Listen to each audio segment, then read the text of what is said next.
Bom dia, meus irmãos. Que a paz esteja presente no lar de cada um de vocês. No dia de hoje, sexta-feira, que é conhecida como Sexta Santa, segundo o cristianismo, que é uma data que simboliza, a reflexão do sacrifício de Jesus Cristo na cruz. Dia 15 de abril de 2022. Na dose diária de amor, esperança e caridade, vou falar sobre a mensagem O Vencedor, pelo Espírito Amélia Rodrigues, psicografado por Divaldo Pereira Franco. Inicia-se com João, capítulo 12, versículo 32, que diz: E eu, quando levantando da terra, atrairei todos a mim. Jesus veio para inaugurar na terra o reino de amor. Encontrou dificuldades de toda a natureza, porque os homens daqueles dias em que ele viveu entre nós estavam acostumados ao poder e à força.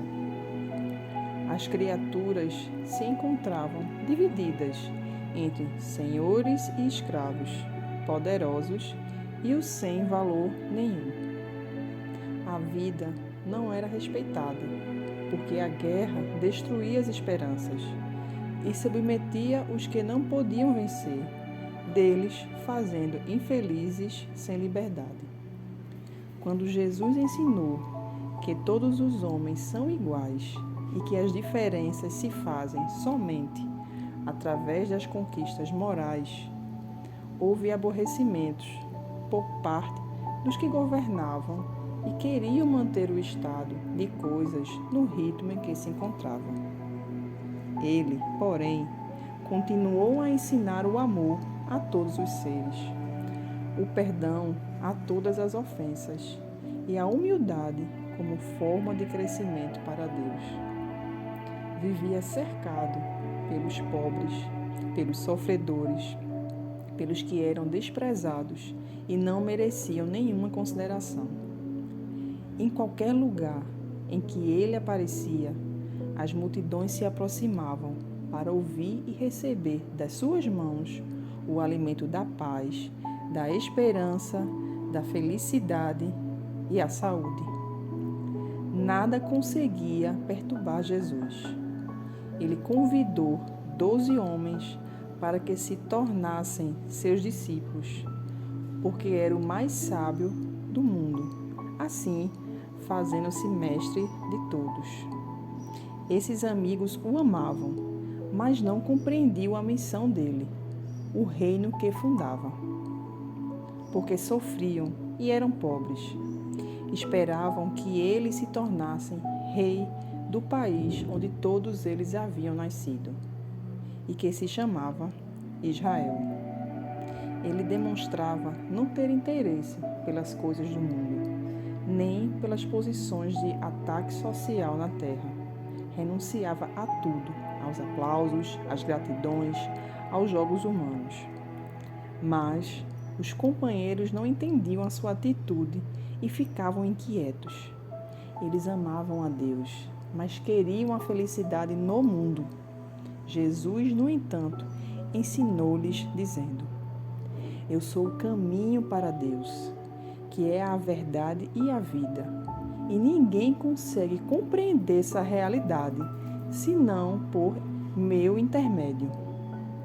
Cada vez que ele apresentava lições tão profundas que contrariávamos religiosos da época, aumentava os ódios contra a sua vida. Foi durante a sua visita a Jerusalém, que era a capital de Israel, como ainda hoje, durante umas festas chamadas de Páscoa, que ele foi preso e levado a um julgamento injusto. Judas, que era também seu discípulo, o vendeu aos sacerdotes, traindo o seu amor. E Pedro, que igualmente o amava muito, quando foi apontado como sendo seu amigo, respondeu com medo por 3 vezes: Eu nunca vi esse homem. Os dois se arrependeram quando o viram. depois de condenado, ser crucificado no alto do monte que era conhecido pelo nome de Calvário. Judas, atormentado, suicidou-se, envergonhado do que fizera, cometendo com um ato desse um crime muito grave diante de Deus. Pedro procurou recuperar-se, também arrependido, vivendo totalmente dedicado a pregar e a viver a doutrina que ele havia ensinado. E, de fato, foi na cruz, erguido da terra, que todos compreenderam que Jesus era o verdadeiro vencedor do mundo. Embora houvesse morrido, ele ressuscitou 3 dias depois e voltou a conviver com os amigos, aparecendo até aos estranhos, no lugar onde estavam quase 500 pessoas, no monte, escutando João, que era o seu discípulo amado, falando a respeito dele. O verdadeiro vencedor não é aquele que domina os outros, mas quem consegue dominar os seus ímpetos, amando sem qualquer rancor de ninguém, nem mesmo daqueles que o perseguiram e maltratem. Uma sexta-feira de muita paz, meus irmãos. Nós, do Centro Espírita Vicente de Paulo, desejamos a todos vocês.